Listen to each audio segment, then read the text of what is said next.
house guy. This one. Pull them up. Well, hello, everybody. Welcome back to Cocktails and Rocktails with me, your most notorious groupie, Alice Rouse, author of this little guy right here. These little books as well, where you can get all that, my other merchandise.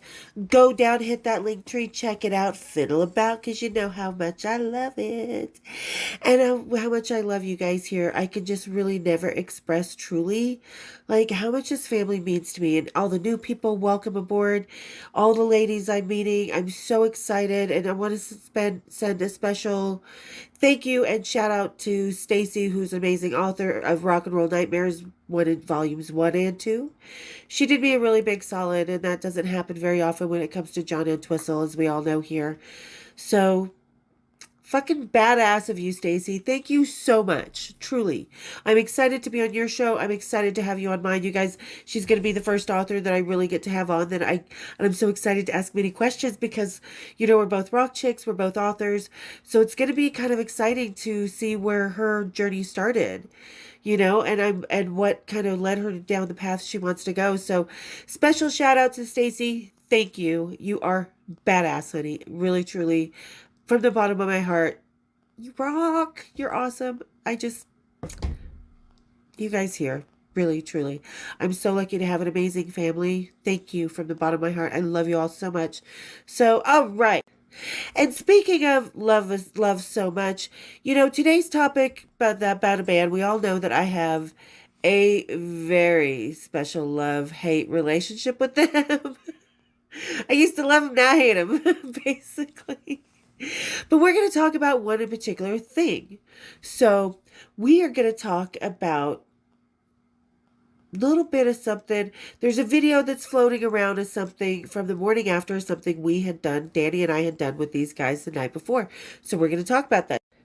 And because, you know, at the time, the lead singer had just been diagnosed with a bleeding ulcer. So he cut his drinking down. I talk about this in my book. He cut his drinking down to maybe two nights a week, you know, 3 Coors Light, or maybe 2 of these Sapporos. Then he said he went to rehab for alcoholism because he had a bleeding ulcer. I don't know. Anyway, so today our drink of the day is going to be Sapporo because we were drinking these this night. And I love this packaging. I love how they have like it's their special edition. It's so awesome. I love this one. It's the Year of the Snake. It's their happy Chinese Lunar New Year to everybody. All right, so everybody kick up your feet, grab your Sapporos. Oh, still hard to open. God, where is he when I need him? Hey! You over there in Vail, Colorado?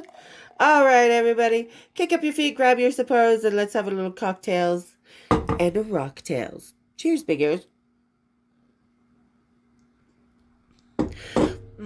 I always do like Sapporo because it's so incredibly crisp, light, fresh, not heavy, just one of the easy drinking beers.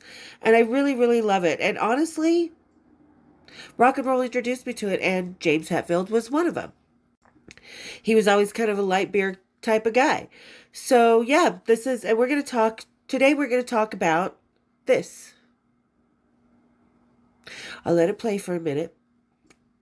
If I can put it up there, if not, I'll sneak it in here somewhere. I'll put it over me. But yeah, I'll let it play. All right, so you guys saw it, and a lot of you saw it, so we're going to talk about, because this video was taken the morning after these guys were hanging out with me and Danny, and our Cammie was there. She was the frenemy. It was Danny and Lars, me and James, our friend Davany, and the tour accountant, but I think it was more Steven, that journalist that toured with him for a little while. I think that's who she was really with, but I think he lied to, you know, keep his cover. But anyway, so it was Lars and Danny, me and James, Davany and Steven. Cammie, the friend of me, third wheel, was hanging out. These 2 chicks had left the room that were just a lot of problems. So we were just hanging out, and Ian Jeffries, their tour manager, Ian Jeffries did a lot of bands back in the day. I originally met him with Def Leppard. So when you see the Def Leppard tour manager, look at them all up here on YouTube, Def Leppard tour manager videos, and then Metallica tour manager videos, it's the same tour manager, Ian. So Ian did this video the morning after. This is on the plane. This is the morning after they were hanging out in Salt Lake City with Danny.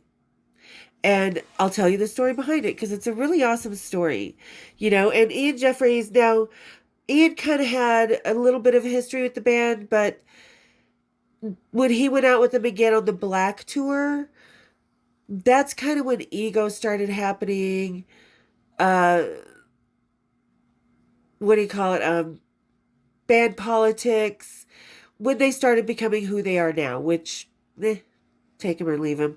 You know, it's one thing when you're watching him on stage, you're watching the facade. It's another thing when you're picking him up out of a gutter and watching your high school prom go on across the street. Yeah, that happened with me. Yeah. Before this video was taken. This video was taken during the Injustice tour, like I said.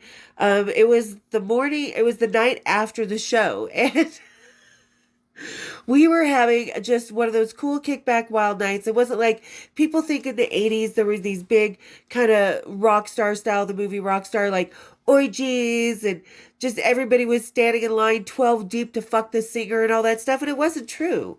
You know, I mean, we had a lot of really cool, just intimate powwows, and this night was one of ours. And it was kind of funny because it's like you walk in the room, there's the bathroom, and every time I walked into a room with Metallica with James or Lars, you know, the just in case room, because a lot of tours have this little extra room. It's usually registered under just in case. That's how you find the band's hotel, people. All right. Anyway, well, that and tour buses. But so the just in case room was always kind of the intimate powwow room, right? So we were just hanging out in the just in case room this night. Walked in, there was always a bathtub full of beer, Jaeger, whatever.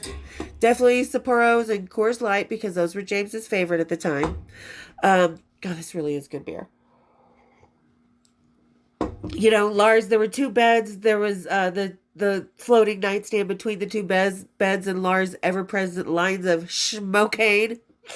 If you see Lars doing this in interviews back in the day, it's because he's so coked to the gills.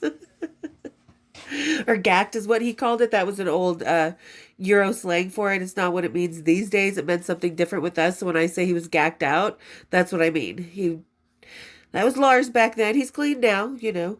But anyway, so hanging out the night, and this is also the night so many things happened this night. This was one of Danny and I's classic nights with Metallica. You never know which way we were going to go, right?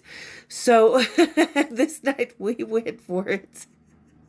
I remember there were some cops that answered that were knocking on the door, because it's like 3 or 4 in the morning, and we're just being, you know, we're not being loud, we're just being fun, we're laughing, we're all talking, the TV's up, we're playing music on the TV.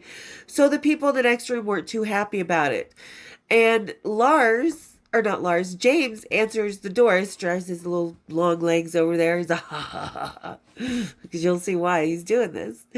But so, and most of us know why he's doing that. But anyway, so he opens the door, and there's 2 cops that are like, yeah, we're getting noise complaints, and they realize who it is. They're like, holy fuck, this is Metallica, right? And they look in and they see a bunch of girls, Metallica. Lars doesn't even bother hiding his schmocaine, you know, just is out there for the whole fucking cops to see. This was the 80s, man. They didn't fucking arrest rock stars for that. We got away with so much shit back then. But anyway, so they're like, oh my God, it's you guys. And they come in and they're like, show me your tits, girls. And okay. So we did that a little bit. James was like, no, keep your shirt down. I was like, oh, fine, I guess. Privacy, you know, because James is like that. But anyway, so, and how we got him to leave is they were all so excited. They ran down, they grabbed a little disposable camera, came back up, took pictures, and James was like, here, give me your names and I'll put you on the guest list for the show tomorrow. Show tomorrow was in Denver. Fuck's sake. So yeah, that was just kind of a way to get him out of our faces at the moment. And like I said, they didn't even budge it. They walked full on into that room. But anyway, and that was the night we made the Metallica ABCs. There's a whole video of it down there. You guys go check it out. It's the one where This looks like the Yellow Brick Road, Ruby Slippers. Most of my Metallica people have seen it. My ladies, I love my Metallica ladies here. All the Metallica fans, you guys are pretty awesome here. Once in a while, one of those creeps up, but all of you guys are badass. I love my Metallica ladies. But anyway, so this is the night the real Metallica alphabets was done. I'll recite them at the end of the thingy, tell you more about him. But we want to talk about this, where James says, if you a hippopotamus. And if you watch the video, you hear Kirk in the back going, oh, it's Leonard Skinner, or something like that, making a reference. And he's like, no, I'm the Wizard of Oz guy, if you And that was the morning after, because what it came down to is how we got the bow in James Hetfield's hair, because I put a bow in that motherfucker's hair and made him dance around like the goddamn Cowardly Lion. No one else could get away with that, but I did. So Danny and I had a bet. $350 if I could get the bow in his hair. $50 for every time he said courage, or if you a hippopotamus. Kick you top to bottomus. I won that bet, but I never collected, because why? I mean, it was priceless what he did. So we were just kind of sitting around and we were watching a bunch of music videos, and I remember the Bangles were on. I can't remember if it was Walk Like an Egyptian or what the song was, but the Bangles were on, and I think I had red hair at the time because I briefly had red hair. And he looked at one of the girls at the Bangles with the red hair. He's like, she's my favorite one. She reminds me of you. And I'm like, his compliments were always just sort of through the side door, but they were totally meant genuinely kindly. And I was just like, oh, cool, like, okay. But we were sitting around having a good time, and we're Ian was walking around. He did film some of this night. Davide and her guy came in a little bit after we all got in the room, because it was first Danny and Lars, then Ian, then Cammy was there with those two girls that disappeared pretty quick, Christine and Carolyn. Carolyn was, there's a whole long story about those two. They were a fucking mess. Ask Dave Mustaine. Woo. Anywho, so anyway, they ended up leaving. We don't know who the fuck brought them in. They were just sort of wandering the hotel, and they just followed Lars in, I think. Lars and Danny. But so then James and I got there. Anyway, so we're sitting around and we're just kind of watching things. This is before we started doing the alphabets, and we were kind of doing stupid human tricks. I think we had just got done watching David Letterman and just turned it on MTV or something. But so we were doing kind of stupid human tricks or impressions and stuff, and I was like, hey, and I was like, James, I'm like, you know what? I said, Danny and I have a bet. And he was like, what about? And I was like, whether or not I can get a bow in your hair and make you dance around like the Cowardly Lion. He's like, got a bow? And Cammy had worn Cammy had worn this big white bow just for this occasion. We had French braided her hair down the back with this big, it was about yay big. And she had worn this big white bow for that reason. So we got the bow in his hair. He started dancing around. As if you were a hippopotamus, I'd keep you up the top to bottomus. Courage. And he was just dancing around his long legs. And I was like, woohoo, jumping on the bed, laughing. I'm like, you owe me $350. And I was counting how many times. I mean, like I said, I never collected because it was just fucking priceless to watch him do this. And yeah, and that was kind of the things. And then we made up the Metallica alphabets, which came out in my book in 2014. And what year did the Metallica actual book of alphabets come out? Huh. Thank you for the memories, boys. Or maybe they were thanking me for the memories. Who knows? Because, yeah, that's just kind of auspicious, so to speak. But yeah, so he's dancing around like the fucking Cowardly Lion, and it was just amazing. And it's like Danny and I always left with this afterglow with the boys. And I think every groupie kind of goes through this. Of course, we went to our respective bedrooms for the night. I think that was the night James and maybe that was another night. We were throwing stuff off the balcony, trying to hit the roadies and the tour buses below. And I'll do it. I promise I will go downtown and do a little, tour of the downtown hotels. I already did one. It's like one of the first 5 videos or something that I've done, but I need to refresh that one. So, but yeah, so, went to our respective rooms, went home the next day after we dropped him off at the airport, went to the airport with him, dropped him off, watched the plane fly off. And, we were always wondering, like I said, every groupie always wonders, does her rock star, especially ones that they see again, that they have kind of that special bond with, that, every groupie has that one band they have that bond with, and it may change from chapter to their lives.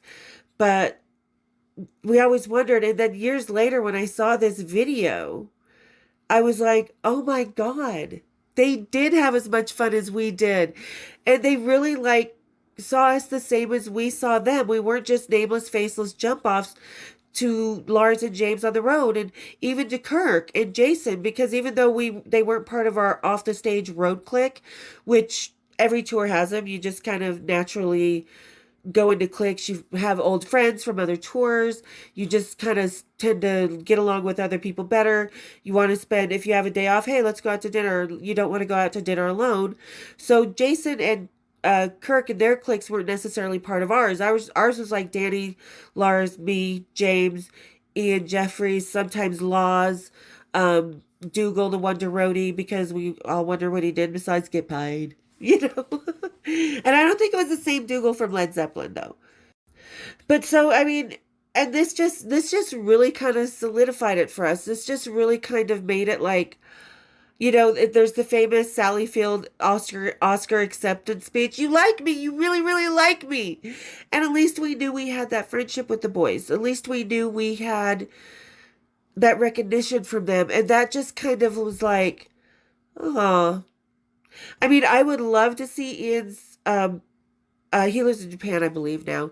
But I would love to see all of his footage from that tour and Def Leppard's, because I know for a fact he has video of me under Def Leppard's stage a couple times, of me and Savvy, of Kristen, and whoever she was with, and he definitely has video from that night, because Ian was like, and this is when the recorders were like the big old, you put them over your shoulder and you turn them on and you had the little thingy, and yeah, it was just a huge machine that the videotape was, put into, and you actually recorded on it. So Ian, when he was off stage, when it wasn't a show day, he had that camera with him everywhere. It was like a parrot on his shoulder. So I know he has so much more footage than what is actually out here on YouTube.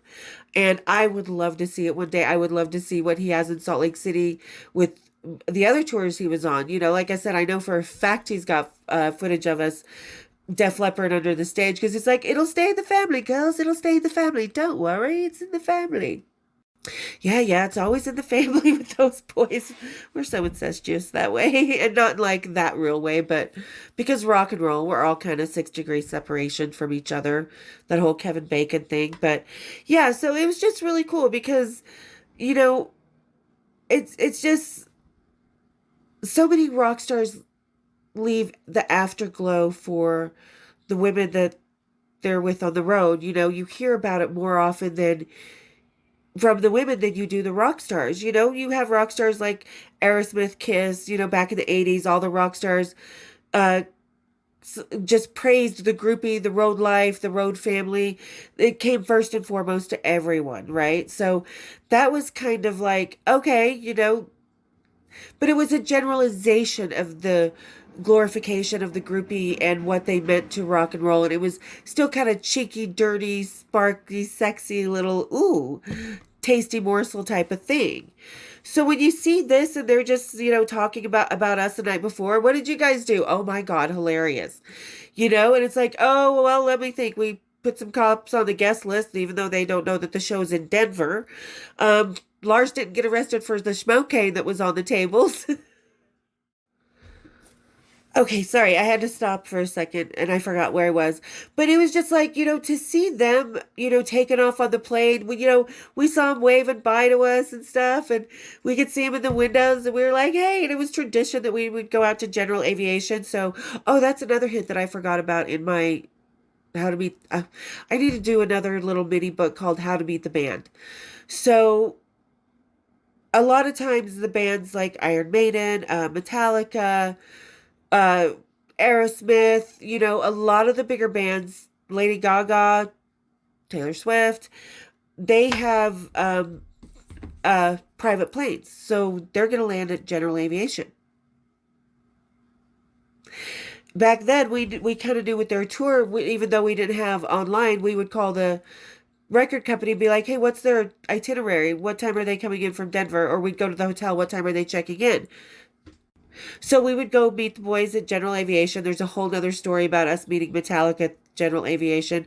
And to this day, I think they still believe that we were there meeting another band, even though it was the first time we went out there to General Ave to meet them, to meet their plane. We were like, woohoo, out on the tarmac, Danny and I.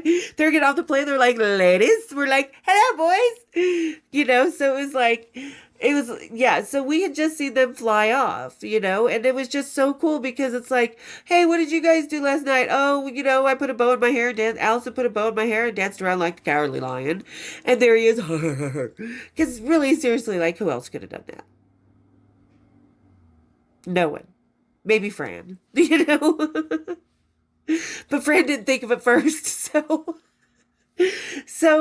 then we, did like we were all doing little impressions of people. I was doing Carol Burnett, she does the homeless ladies. Here, kitty, kitty, kitty, kitty. Where'd you go? And that was something I used with James a couple times, and I was like ready to go upstairs. Here, kitty, kitty. Because he was my little lion.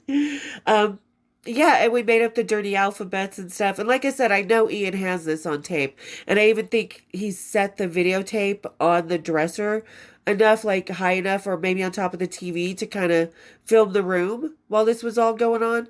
So Ian has a shit ton of really, really fucking cool rock and roll videotapes. And I would love to see some of them. Just the Salt Lake ones. I don't need to see the rest. I don't want to know what they were doing in other places. So, because I don't care, honestly, as long as we're having fun and we're together. So yeah, that was, that night. And to see the boys just like being really excited about it, having the same afterglow, coming off the high of the rock and roll night that we had the night before and stuff. And like I said, that was the night I learned about James's bleeding ulcer. Read between the lines, people. But yeah, so it was a good night. And like I said, I think, I always talk about how, people are like, oh my God, when I look up at the lead singer on stage and I get turned on and I just feel this crazy connection. And if they look at me, it just sends me to the moon. Yeah, well, this is what this did for us, because every time we saw the boys, we would just be so excited, the butterflies, and they would for us too. And this kind of proves it in a little bit of a way, because we were all having fun and it was just memories that we created together. And I know they still remember it to this day, because why would they release an alphabet book a couple years after my book came out with the alphabets? I don't know. Put it down in the comments what you think. Maybe it was just a coincidence. I don't know. But they definitely knew about my book when it, so maybe it took a couple years. But anyway, so yeah, it was just, and ladies, sorry, I keep getting messages. But ladies, if you've seen something like this with your rock stars, or even the guy that you liked, or the woman you liked, or whatever you liked, guys, tell us down in the description what it is that moment for you that you were like, oh my God, they really do kind of like me. We really do have this bond. And it just sort of solidified it. And you know what? I'm owning it, because this is part of my rock and roll history. This is something I did. This is not something that James spontaneously did. This is something that he did because of the bet Danny and I had. We had this influence on him. You know what I mean? We were so close that, like I said, when they made their first video for, darkness imprisoning me, all that I see, absolute horror. We knew before everybody else. They told us we're making a video. Like, they told us that. We saw that video before it was released on MTV, which was a huge deal.